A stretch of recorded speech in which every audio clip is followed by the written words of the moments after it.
The truth is, most note-taking methods suck.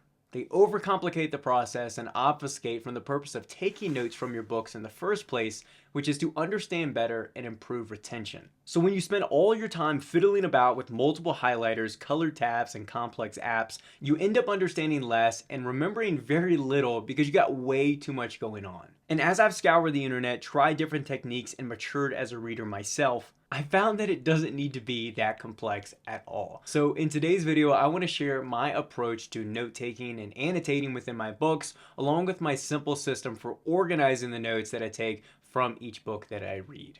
First, you should be taking notes in real time as you read the book. Not at the end of the chapter, not later on in the day, not whenever you find the time, but in the moment as the thoughts, the ideas, the key concepts come to your mind, write them down.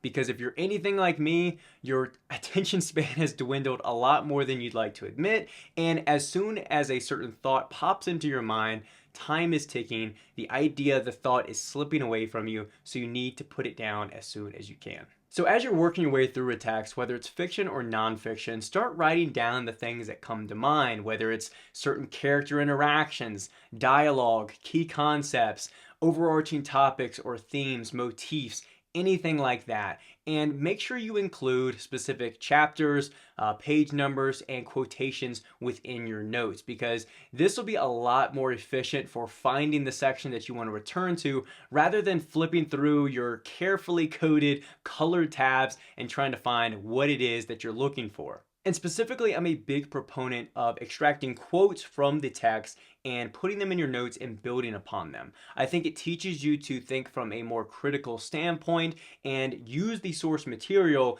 in your explanation of the idea you're trying to articulate or reflect upon. And that's it. I'm not going to tell you what kind of notes you should be taking, how you should annotate, whether you should write in the margins, underline, highlight, tab, any of this nonsense. You need to find what works best for you, and you're only going to do that through trial and error.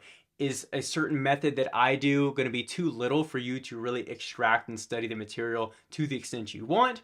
Or is someone's method that you watch on YouTube going to be way too much and you have all this going on and you end up spending more time trying to make and organize your notes and actually read the material? That's up to you to decide. So again, approach note-taking, approach annotating with the idea of what works best for me, what's effective at helping me understand the material and also remember it better, improve that retention.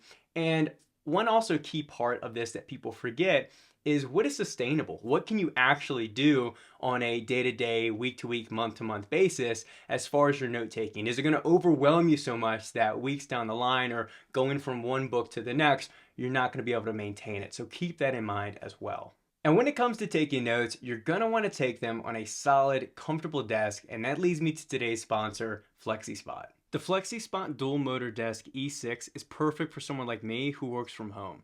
It's been the perfect upgrade to my home office and allows me to sit for more stringent work like reading, writing, or editing, and then switch to a standing position for note-taking, calls, or just to give my body a break from incessant sitting.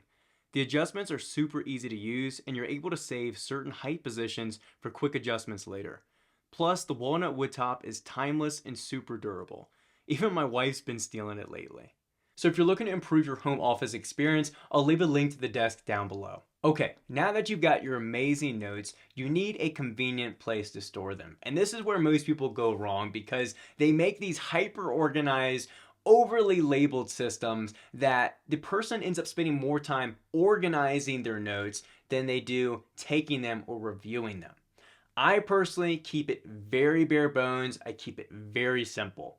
I use Notion, but you can set up this type of reading journal in any other note-taking app or even in the native note app on your device. Within Notion, I use a simple pre-made reading journal template that I slightly tweaked, and all I keep on each book is the title of the work, the author, the status, whether it be read, reading, to be read, or did not finish, genre, and rating. That's it. And within the page for each book, I'll transfer anything I've written in the margins from the book into the page on Notion, or most often what I do is just type directly into Notion as I'm reading the book, which ties back to what I spoke about and when it comes to real-time annotation. Now, I understand for some people this might be very distracting. You don't want your phone out. You end up hopping on social media instead of reading. My advice would be either you can use a notebook or something and then transfer it into Notion later, or you could simply turn your phone onto airplane mode and not allow yourself to get distracted, and then you can transfer those notes again into Notion later. But typically I type directly into Notion as I'm reading the book and certain things are coming to my mind. Or my favorite feature that I like to use, and I think it's on every phone, but particularly on the iPhone, is I use the camera app, and I can hover it over a section within my book and grab the quote, copy and paste it directly into Notion, put the page number, and then write whatever I want to along with the quote. This is super convenient. Even my wife has picked it up as she sees me do it all the time. And it's just a nice way to quickly grab the quote instead of trying to either speech dictation, into your notes or type it yourself. It's just a lot quicker. And then the last thing I'll do when it comes to organizing the notes from each book is I will take those notes and break them up according to either the chapters or the sections, depending on if it's fiction or nonfiction. And that's it. I don't go into all these subheaders and break it down any further, because for me, it just becomes annoying to maintain, and the principle is keep it simple, stupid.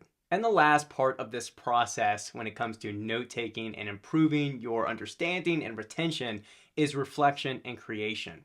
And this is one that people don't really include in their note-taking, but to me, it's the last part. It's the process that follows organizing and taking those notes. And that is to create something with what you learned. This could be a written book review. It could be a video on YouTube. It could be a podcast. It could be an article building off some of the concepts within there. It could be a social media post or some form of art, but you need to create something from what you read. And it doesn't have to be public. It can be private. It can be just for you. But what this does is it instills a level of pressure and accountability to properly articulate what you learned or understand from the book. You're forced to elaborate further than some general summary that someone could read on Wikipedia.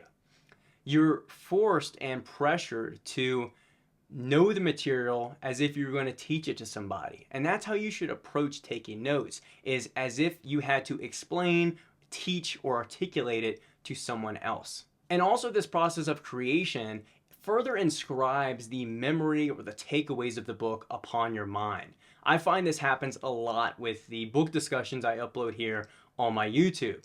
I'm able to remember those books a lot more because I had to kind of create this book report, this 30 to 60 minute discussion here on YouTube, and I had that pressure to actually know what it is that I'm talking about, to actually be more precise and intentional with the words, the quotes I pulled out, and the notes that I took. Now, if you want to read just for enjoyment, you don't need to approach every book with this in mind. But if you want to extract all that you can out of the book, you really want to wrench that lemon and get everything that you can, and also just push yourself to have a higher level of reading and note-taking, and reach a higher level of erudition, you need to partake in the process of reflection and creation. I personally write book reviews on my Substack, as well as make these longer video discussions here on YouTube, and I found it's drastically improved my memory retention and encouraged me to be a more attentive reader. In general, the pressure and the accountability has been greatly appreciated. So to summarize, take notes in real time as you're working through them. Keep it very simple. Find what works best for you when it comes to tabs or no tabs, underlining, writing in your books or not writing. Just find what is sustainable and what works best for improving your memory and extracting the most you can from what you read. And then once you have those notes, you want to store them in a place that is accessible, that's easy to get to, easy to transfer your notes to, and organize in a simple fashion as well. Do not overcomplicate it. And lastly, reflect on what you read. Don't just take your notes and cast them aside and never pull them out, let them grow dusty on the internet, but actually use them. Use the notes, reflect, and create something from them, whether it is a post, a review, a discussion, or what have you. Create something from that to further add that pressure to be articulate, to elaborate, to remember what you read, and that'll just make a better experience overall. You'll be able to understand what you read more, become a better reader, and again, have that better memory recall from the books that you've read over years. So hopefully this helps you guys a lot, because I really wanted to, again, reiterate, it does not need to be complex. You could probably even make it more simple than I did, but I did want to give a general structure of what I do when it comes to note taking, because this has changed and grown and rescinded in a way over the past few years. So with that in mind, hopefully that helps. Comment down below if you share any of these same methods, or if you have found a method that works best for you. I'd love to hear it. Maybe it's something that will influence and change my current note-taking method, but I would love to hear it. Like this video, enjoyed it, share it, and subscribe for more content like this, and I'll see you guys in the next one.